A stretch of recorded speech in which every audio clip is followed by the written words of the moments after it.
Les déchets organiques sont composés de carbone, d'hydrogène, d'azote et d'oxygène. La plupart issus de la mort des êtres vivants, animaux ou végétaux, sont généralement détruits et digérés par des bactéries. Mais certains se décomposent au fond des mers fermées, des lagunes, des lacs, des deltas ou d'autres milieux aquatiques pauvres en oxygène. Ils sont ainsi protégés de l'action des bactéries.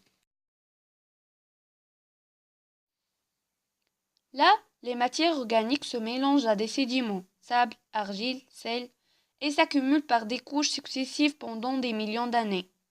Les couches les plus anciennes se trouvent ainsi enfouies sous les plus récentes. Par leur propre masse, ces couches sédimentaires s'enfoncent naturellement. Le phénomène de tectonique des plaques, en agitant le manteau de la Terre, les casse et les entraîne plus profondément dans l'écorce terrestre. Plus les couches sédimentaires s'enfoncent, plus la température et la pression augmentent. Des réactions chimiques éliminent alors les atomes d'azote et les restes d'oxygène. Il ne laisse que des molécules formées de carbone et d'hydrogène qui constituent les hydrocarbures liquides et gazeux. Ces derniers se trouvent au sein d'une roche appelée roche-mère. Ces hydrocarbures vont se déplacer sous terre car plus légers que l'eau. Ils ont tendance à remonter vers la surface de la Terre. Si rien ne les arrête, ils s'échappent et sointent à la surface ou bien se solidifient en bitume en perdant leurs constituants volatiles. Mais si au cours de leur migration, les hydrocarbures rencontrent une couche imperméable qu'on nomme la couverture, ils sont piégés en dessous dans les interstices microscopiques et les fissures d'une roche dite roche réservoir. Dans cette roche réservoir, la partie gazeuse des hydrocarbures remonte lentement au-dessus du pétrole, en repoussant vers le bas la nappe d'eau.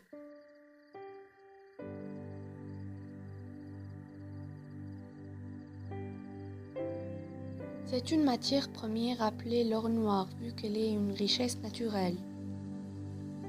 Le pétrole, non seulement l'un des facteurs importants dans nos jours qui génère à accroître la production de la croissance économique, mais il a des conséquences catastrophiques qui menacent l'environnement et par suite la santé de l'homme. Quels sont les effets de l'exploitation du pétrole sur l'environnement et la santé de l'homme? Matière première incontournable, le pétrole est partout et sous diverses formes.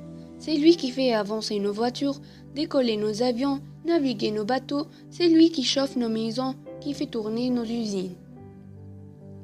Ces activités humaines intensives ont pour effet de produire du gaz carbonique lequel est rejeté dans l'atmosphère et contribue au phénomène appelé effet de serre, autrement dit au réchauffement climatique. Plus la consommation du pétrole augmente, plus l'effet de serre est important. C'est justement la molécule de CO2 qui fait le lien entre la surconsommation du pétrole et l'augmentation de l'effet de serre dans l'atmosphère.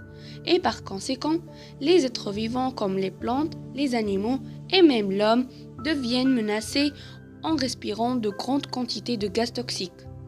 Le pétrole provoque des pollutions directes mais aussi indirectes, notamment par l'intermédiaire de ses dérivés. Par exemple, il y a la combustion des carburants qui entraîne une pollution atmosphérique. Il y a aussi une dégradation de la faune et de la flore à cause des plastiques. Le pétrole fait de nos jours partie de la vie.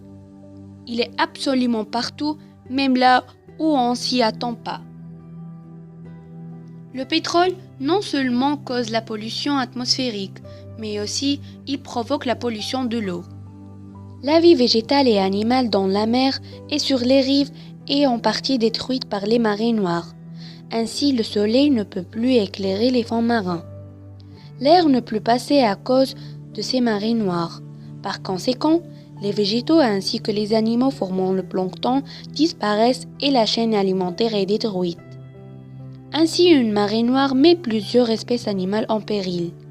Elle détruit la faune mais aussi la flore qui nourrit les animaux marins. Malgré que le pétrole est une source d'énergie très importante et qui facilite la vie de l'homme, ce dernier reste la victime de la pollution que cause cette matière dangereuse, soit en respirant l'air pollué par les gaz toxiques, soit en consommant l'eau aussi polluée. Tous ces facteurs provoquent des maladies dangereuses comme le cancer et des problèmes respiratoires qui menacent la vie de l'homme.